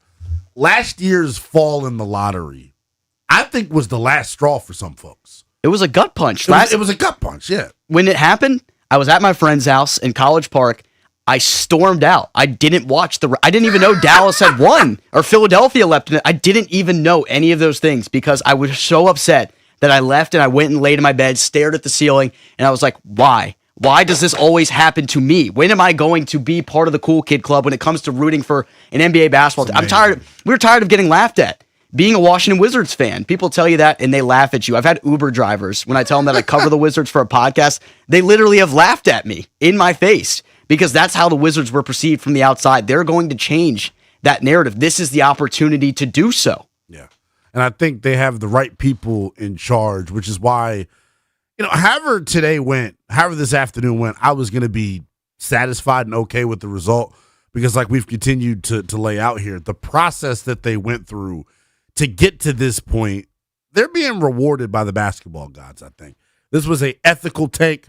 This was a tank job in which, guys got better. This was a tank job in which you saw young cats really get to develop. Think about it, man. Will Riley doesn't get his opportunity this year if it's not for the tank. Jameer Watkins doesn't get his opportunity this year if it wasn't for the tank. The year prior, Bub Carrington, Keyshawn George, those guys don't get the opportunity to get real on-the-job training if it wasn't, for the mentality and the process that Washington was willing to go through. Shout out to Will Dawkins, Mike Winger, Travis Schlenk. I know they're doing renovations over at Cap One Arena, and a new arena could be on the way in the next decade or so because it's one of the oldest in all of the NBA. I need a statue of those three guys. Are you kidding me? And Ted Leon says, I don't want billionaire Ted to lose and not get the credit he deserves in this process. It is very, very hard as an owner to stomach the fact that you're getting ready to have your ticket gate drop significantly. You're going to have people not subscribe to Monumental Sports Network. By the way, guarantee you subscriptions are going up for Monumental Sports Network coming up this year. But it was a calculated risk that was taken. And I know from talking to people close, this wasn't an easy decision for Ted. No. Even trading Bradley Beal, that wasn't an easy decision for him. It couldn't have been because it went against everything that he had done. Loyalty. For the last 20 years. Loyalty to Ernie Grunfeld for a decade plus of mediocrity. I mean, obviously you got the number one overall pick in John Wall in 2010, but it still didn't materialize in what you really needed. No conference finals since 79, no 50-win seasons since 1979. It simply wasn't good enough. And Leonsis for a long time, I felt was complacent with being where they were as an organization, kind of floating around the middle, hoping they could make a couple of savvy moves and trades. Maybe you find yourself winning 43 games and finding yourself in the playoffs. That's not good enough in the NBA. They had to tear everything down. I mean, foundationally, the product on the floor wasn't good enough, but everything in the infrastructure, not good enough as well. Terrible facilities, people complaining. Washington wasn't a place they wanted to be. They have changed that perception, and Ted had to suffer what is 3 seasons where he's losing 60-plus games to make that happen. It definitely wasn't easy for him, but they've stuck through it, and now they've got the number one overall pick. They can finally start to get on the up and up here, which is, has to be a sigh of relief, one for him, the entire organization, but the players as well who have understood what this process was going to be, what it would entail, how tough it would be on certain nights. Because you think it's easy to go out there the first 2 to 3 years of your career and know that you're going to lose a ton of games because you're hoping for higher odds in the draft and building things foundationally. It's not easy as a player. That's why they say players don't tank, organizations do. That's been the case, but the players have gotten better. Keyshawn George doubling his totals practically in everything in one offseason. A guy that seemed like maybe would be the afterthought of the 2024 draft class, maybe became the guy that headlines that next to Alex Sarr. It's crazy, man, just to think about how their scouting, their hard work on the road, it's all paying off. I keep going back to this scenario. We're going to take your calls here at 1-800-636-1067. Your instant reaction to the Wizards winning the number one overall pick.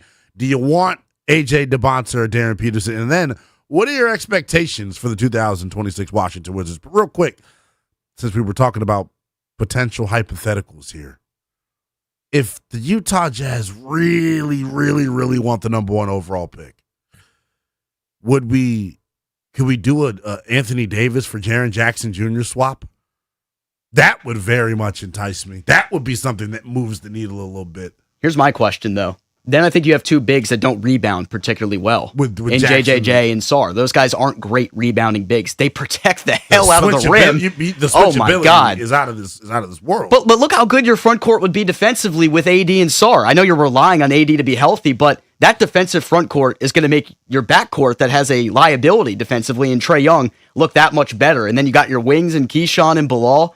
I think defensively they can be a lot better. Look, you've been a bottom 3 team in terms of net rating and defensive rating over the last 3 seasons. That obviously has to change, but a lot of the principles they have focused on have been individually focused. They haven't really done a lot of team concept stuff, and I think that's one of the things I took away from the end of season press conference from Will Dawkins, that they didn't focus on a lot of team-oriented concepts like playing within a good defensive system. Does Brian Keefe, a guy that prides himself as a defensive coach, does he have tricks up his sleeve that we don't know about? That's the question I want to see, because if you really have a defense that can be in the top half of the league next year with what you're adding in Trae Young on his offensive production, his playmaking ability, getting leaps from Sarr and George once again, Coulibaly, and then adding a guy like DeBoncer Peterson, they could be even better, I think, than people imagine if that defense is really that good. And the other piece is this. They're going to have the full mid-level exception available to them. They're going to be able to go out in free agency and get legitimate depth pieces. They need a backup center. The name that I keep seeing surface is a dude that's had some injury history and had a bad workout here once upon a time, Robert Williams. That would be a guy that interests me and kind of fits what they want to do. But taking your calls at 1-800-636-1067. Matt is in D.C. Matt, Merry Christmas, our fellow Wizards fan. What's going on, man? Not much. This has got to be one of the best days of the last 20 years as a Wizards fan. I mean, we don't get a lot to get excited about every day, and this is just unbelievable. There's a lot we're going to talk about, the meaning for the city and just what we want to do with after we have this pick. But one thing I don't want to get lost is there's just something about the number one pick. 2 through 4, you're going to get a top player, you're going to get talent, and as a diehard fan, I'd be excited to get a guy like that. But the thing about the number one pick is it just awakens what a lot of people think could be a sleeping giant, right? I mean, the Wizards has been a non-discussion in D.C. for, probably since Wall left, if not even before. Exactly. And the fact that we actually have this pick, this number one pick, there's going to be a generation of fans. And I'm not saying it's the same as getting Michael Jordan, but, I'm at that age where I probably walked in when Michael Jordan came in as a kid and kind of have been stuck with the team ever since, honestly. And I think that this just could be a turning point. And I think that a number one pick, it's the star. It's hopefully AJ in my book, but it's just the storyline being a headliner, awakening what's hopefully sleeping giant. So as I've been to a lot of empty games, I'm excited for a couple more fans and a couple more seats. Appreciate you as always, man. The years of Cap One Arena and Wizards games being the Mo Gala is over. There's going to be real basketball to be played and a winning product to ultimately root for. Look, you're getting box office stuff next year. Whether it's Trae Young or Anthony Davis, those are box office names, first of all. So, that was your plan, your backup plan if things didn't go right today. Right. And obviously things went as good as you could possibly imagine, getting the first overall pick. But now with the cachet, I love the point that Matt brings up with having the number one pick. You are the talk of the NBA right now. You are the talk of the league because you have the number one overall pick. Everyone has ranted and raved how good this class is, and you're picking first. You have the top choice. National TV games. Are we really going to get one? We only had one on Peacock last year. We're going to be on the NBA on ESPN. We're going to get to hear Mike Breen go bang when Trey Johnson hits a three. I can't wait. 1-800-636-1067 is the number. We'll take a quick timeout. When we come back, we'll reset things and get into the topic at hand. We teased it on the phones, but didn't really give our thoughts on it. What are the expectations for the 2026 Wizards? That's next.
The fourth pick in the NBA draft goes to the Chicago Bulls.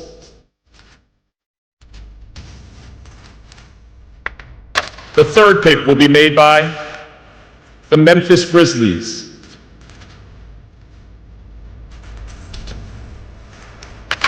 Picking second will be the Utah Jazz, and that means that the number one pick in the 2026 NBA draft goes to the Washington Wizards. God, it's never going to get old hearing that. Usually Mark Tatum the bear ruins my news, day. The bear of good news this time is the Wizards will pick first in the 2026 NBA draft. We've been reacting here on The Fan, taking you up to 6 p.m. Ben Strober, Lynnell, Willingham. We are with you celebrating all the way through. We posed the question, what do the expectations look like for this Wizards team in 2026? You have Trae Young in the fold, Anthony Davis as it currently stands right now, and now you're adding the number one overall talent in this 2026 NBA draft. If you get some leaps forward from some of your other key young guys, like it's Keyshawn George or Alex Sarr, this team has to bare minimum be in the play-in next year, most likely just based on the talent alone, but I want to get the temperature of everyone. 800-636-1067. What are your expectations for the Wizards in 2026 now that they have the first overall pick? This is what's fascinating, right? Let's go through some of the guys that are on this roster. Trae Young, Keyshawn George, the number one pick, Alex Sarr, Anthony Davis, Trey Johnson, Will Riley, Bilal Coulibaly, Bub Carrington, Jaden Hardy, Jameer Watkins, Tristan Vukcevic. I think Champagnie. Champagnie's going to play big minutes. I think there's a consolation trade coming here for a bigger for another piece. I think they're going to move. They have a logjam between on the wing, as we all know. They have a massive logjam. I think their biggest need right now on paper to me is backup center. Absolutely. I think, would you be down for like trading a couple of the young guys to go get a legitimate backup center?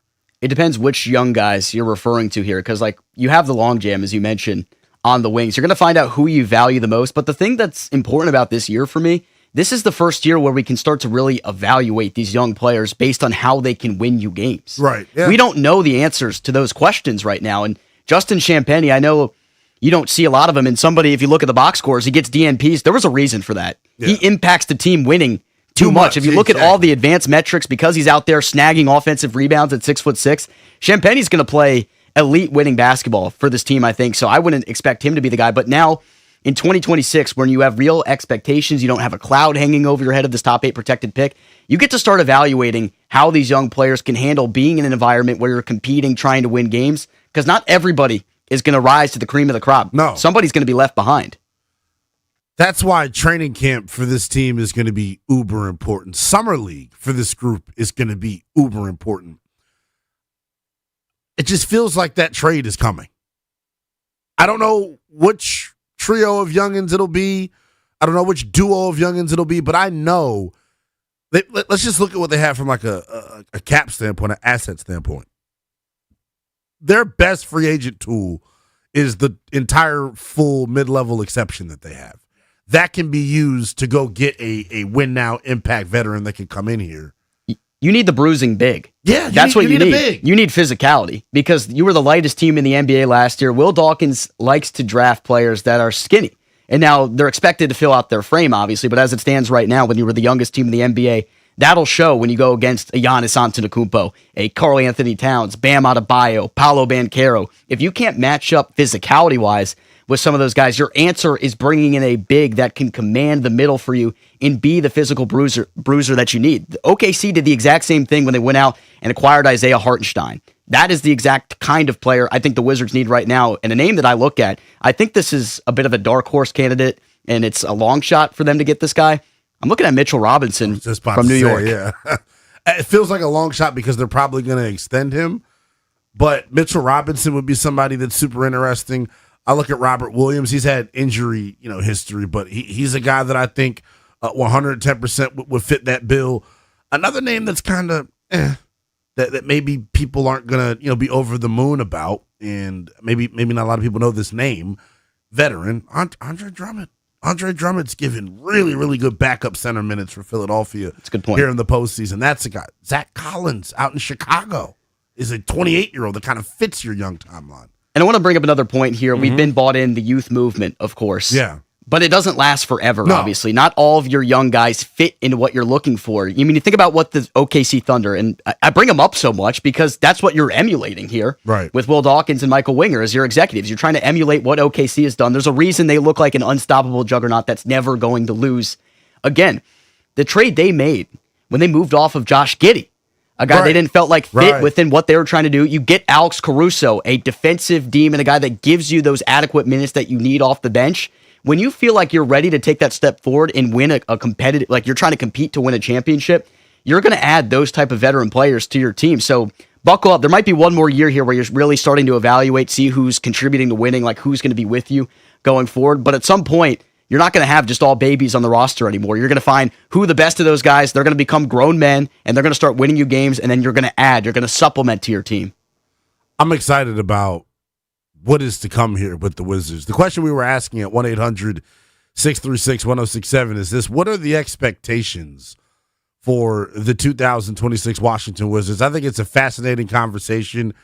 It kind of goes into roster construction, as we were just talking about. Their biggest need, obviously, is backup center. How are they going to address that spot? If they can get a quality backup big in here and get a legit backup front court, I love the starters. I love the wing depth off the bench.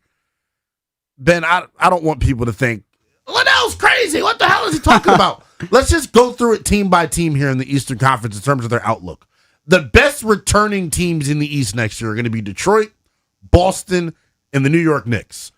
Now, for two of those three teams, Boston and New York, if New York doesn't make the finals, I can see them totally revamping what they look like right now. What's going to happen to Boston?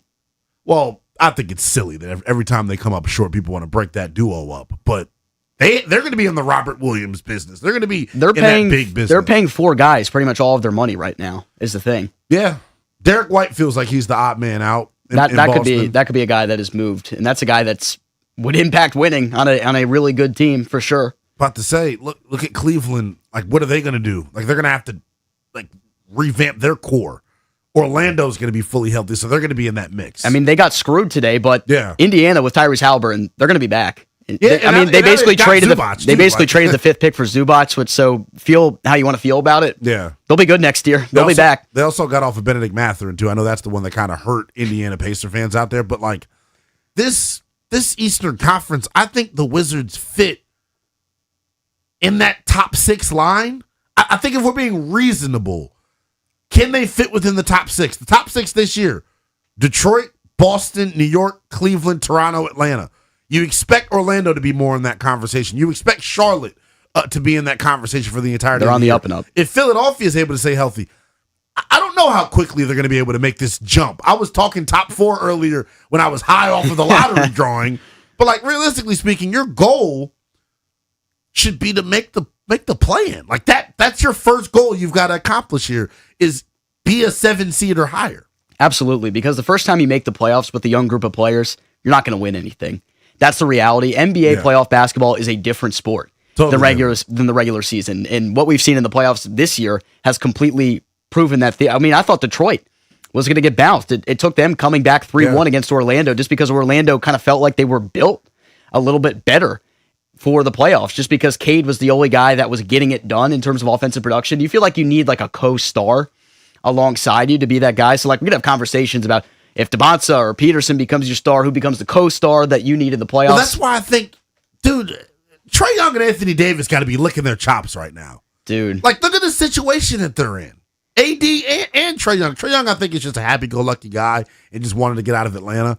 AD was genuinely contemplating, I think, asking out. Now you get the number one overall pick. When you talk about lack of postseason experience, right, Ben? Don't discount the fact that those two guys are going to be a part of this rotation. I think it's about time we have a conversation about Anthony Davis. He's made a lot of comments. Does he want to play in DC? Is he sure he wants to play in DC? We've heard a lot about that. But now that they have the number one overall pick, has Anthony Davis changed his perception about how he feels about playing in Washington next year? Want your calls at 800-636-1067. We tackle that next here on The Fan.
We're with you until 6 p.m. here on the Fan Bench. Strober, Lynnell, Willingham celebrating following the NBA draft lottery where the Washington Wizards found out they will pick number 1 overall for the 3rd time in its franchise history. It still doesn't feel real. No, it does not. To me, Lynnell, but the storylines, everything that we have to get to, there's just not even enough time to do it. But Anthony Davis has been a major topic of conversation. Yes. I know the NBA offseason, when your season ends April 13th, you have a lot of time before you get to the lottery, before you get to the draft. So storylines will come and they will go. But one thing has been, is Anthony Davis happy here in Washington? And we've heard Davis on various different outlets. He's pretty much said the same exact thing over and over again about, I understand the situation that I've been in here, being traded to Washington. This is a team that's been rebuilding. They've got young talent on their team. However, they're not a good basketball team as it's currently constructed. But you're going to add the best player from this loaded 2026 draft class. Does that change the attitude and the feelings of Anthony Davis, a 10-time NBA All-Star? It should. I never thought Anthony Davis had much leverage anyway in terms of not at all trying to force his way out of the nation's capital. I thought it was more hubbub than anything. But when Chris Haynes came out and said what he said, I think that was the first time that I really felt like, oh, snap, maybe AD is disgruntled because, Chris Haynes has been the mouthpiece for Anthony Davis before. Anthony Davis has got to love this. Think about the young core that Washington has between that number 1 overall pick and Alex Sarr and Keyshawn George and Trey Johnson. The future is, it's super duper bright, but the thing that AD wants is to be a championship contender.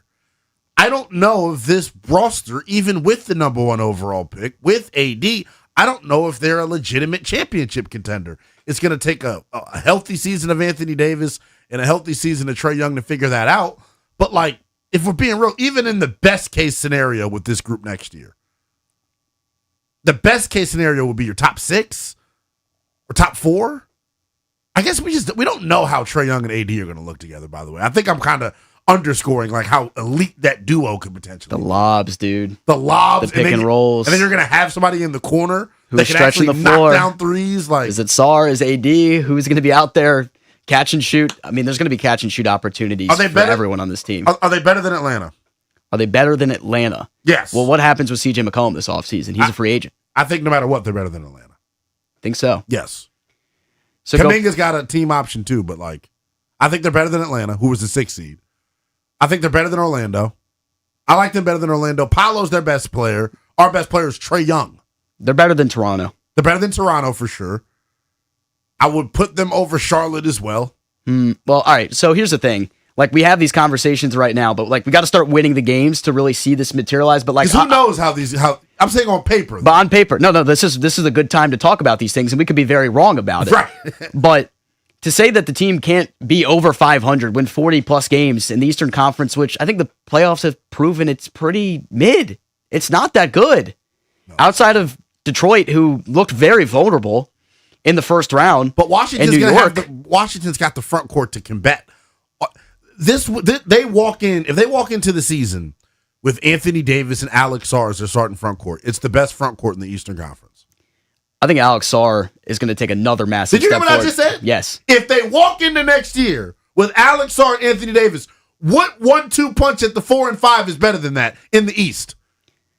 I can't name it right now off the top of my head. It doesn't exist, I don't think. It's going to be a really good front court.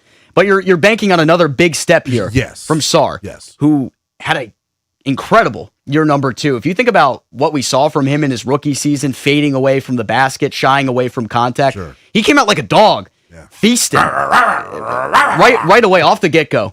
In his second season, jump season is what they call it. He took his massive jump that he needed. And I think given the situation that the Wizards were playing in is why he didn't play in so many games. Exactly. Maybe the motor wavered a little bit. But now that you have a number 1 overall pick on your team, Trae Young, Anthony Davis, there's going to be no issues with the motor for Alex Sarr now. You're trying to win. You're trying to take a step forward. And think about the impact of Anthony Davis in the building with him, practicing with him on a day-to-day basis. He's going to get his ass kicked, but it's going to make him better. Yeah. No, that is a given. But you have these conversations here about AD, and I think so many Wizards fans have been in a rush all of a sudden to want to get this guy out of town just because he seemed like he was a little bit why are you in a rush? Yeah. Why do you want to get rid of a guy that's on the NBA 75 list? I know he's 33. I know he hasn't been able to play 5 games in a row the last couple of seasons. listen to me. These dudes are different. When they are 33 years old, although he's got a lot of miles on his body, they are still elite level players when they're playing. They are not the average 33-year-old basketball player. This is legitimately one of the best two-way basketball players ever. If you have him in the front court leading your mentorship with a guy like Alex Sarr, even if it's just for a season or two, because he's making $120 million over the next 2 seasons, there is no rush to move on from this guy. If you're in a situation here where you're playing decent by the trade deadline, but AD still feels he's not happy with the situation because he knows they're not going to win the championship when it gets to February, then you can have those conversations. What assets can we return for you? Because as it stands right now, AD doesn't have value. He doesn't have that much trade value right now. He's been traded twice in the last 16 months. What does that tell you about the guy? They didn't have to give up much to get him. Well, it tells you if you trade AD, you get the number 1 pick. If you trade for Anthony Davis, you end up with the number 1 pick. Oh my God. Back-to-back years. What a poll. You're right. Mavericks, Wizards. If you're a team looking to get the number 1 pick in the 2027 draft, hit us up. 1-800-636-1067 is the number. What are your expectations for the 2026 Washington Wizards? And do you expect Anthony Davis to be here? Jimmy is in Silver Spring. What's up, Jimmy? Hey, man, you know, you guys, I'm one of these fans that say if this guy doesn't want to be here, he's only going to play 40 or 30 games anyway. Get rid of him and see what you can get for him. Get another number 1, number 2 draft picks. Y'all talk about top 75 player in NBA history. That's a bunch of crap. That's balderdash. They're not getting another first round pick for him right now. Yeah, they're not. This guy plays 30 games a year. You're right. He's been traded. If he's so great, they traded Luka Doncic to the Lakers and got this guy, and they move on from him. And you want to tell me that this is the guy that's gonna take us to the third or fourth seed? That's crap. I don't know what you're looking at. It's not just him. You act like he's playing by himself. Bro, we're talking about Anthony Davis and whether he wants to be here or not. And whether he can help this team. Yes, he can help this team for the 30 and 40 games he plays. What about the other 40? What about playoff time when he's sitting on the sidelines doing his TV show? What about a trade deadline? What about the trade? You realize you get his value up by him playing. Why would you move him now when his value's at his lowest? Again, he has shown that he doesn't play. He's great when he's out there, but when he's not out there, if you're counting on this guy, you're in the lurch. Love the show. Thank you. Appreciate you. Whew, what if that call with Jimmy is any sort of precursor for the next couple of months are going to be like people are back fired up about the Washington Wizards, man. I love it. I love that people are passionate about it. That's how I feel about that call. Honestly, it's good been call, Jimmy. So long since we've had that level of give a damn when it comes to the Washington Wizards. Speaking of Anthony Davis, if we've got it ready, Metal Chris, Anthony Davis was on with Craig Melvin a couple of weeks ago and had this to say on the Today Show. Was on with Craig Melvin and had this to say about the Wizards organization as things currently stand. How hard is it for a really good player to play for a really bad team? That's the thing, right? So I had this, and everybody knows this. I told the owner this. I told the GM, everybody, media. Like, when you're looking at the Washington Wizards, right, from the outside looking in, like, everybody's right, you know?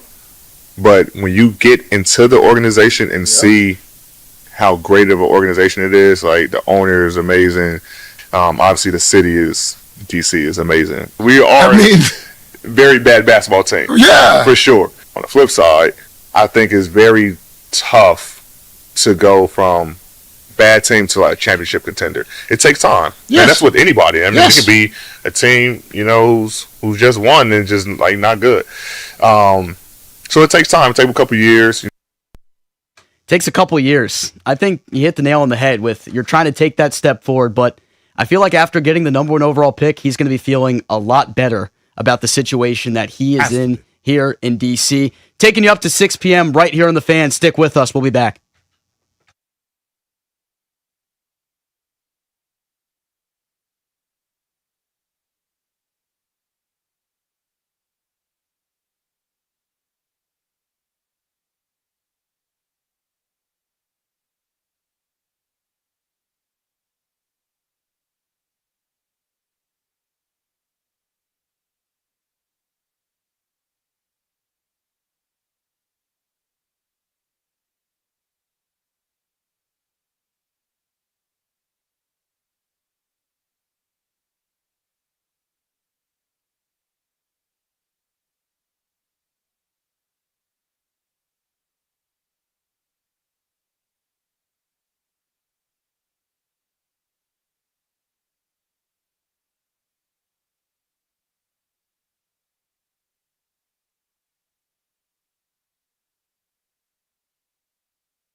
Final segment here of the NBA Draft Lottery coverage presented to you by 106.7 The Fan. It's been a lot of fun here. Ben Strober, Lynnell, Willingham with you. The Wizards landed the top pick. Everybody assumed the worst, yet the best actually happened for this Wizards team and embarks a new era where this process, this rebuild, can finally, hopefully get the superstar player it needs to step forward. It's just a revolutionary day in this city. Lynnell. I'm still at a loss for words. It hasn't even hit. I was going to ask someone in studio here, whether it's you or Chris, and although Chris may knock me out if he punched me, I need to get hit in my face. I don't believe this is real. I look down because normally whenever I'm wearing cool clothes, I'm wearing my skinny jeans today. Whenever I'm wearing cool clothes and too good of things happen and I get too excited, I rip my jeans in the crotch because my thighs are big. My jeans aren't ripped and we have the number one pick. This is greatness personified, man. It's probably the best day of my Wizards life. You know what I said today? So I took a walk earlier this morning. I had to clear my head because I was so damn nervous for this lottery. It was my stomach in a pit the whole day. I didn't sleep well the last couple of days. I got back from the walk and I took a shower, got ready, threw on my Wizard shirt. I took my dirty socks. This is disgusting, by the way. And I put them on the bed. And my girlfriend was like, why did you just leave your sweaty, gross socks on the bed? I was like, because I'm going to wear them. She's like, why are you going to do that? I was like, it's my lucky socks. It's my lucky socks. And look at it. It's my lucky day. Wow. If I would have put those socks in the dirty laundry basket and got new ones, I think we would have got 5.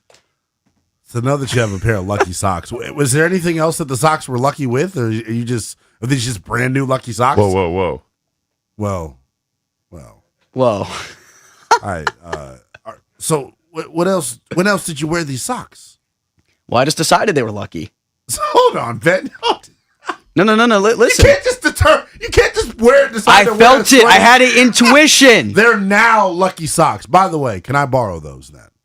You can't borrow the shirt. The socks. I don't think the socks. The no. socks are officially lucky.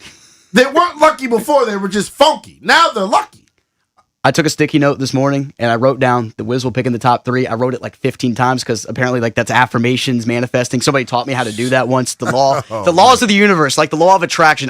We attracted the first pick. That's how I look at this whole thing. You had to have some optimism. I said, please just have a little bit of faith. Something good can happen here to this team. And it did. I think it's changed the way people are going to feel about this team in town for the next decade, Lynnell. This is unbelievable. I hope that everyone understands. First of all, to win the lottery in the last year of the tank is crazy.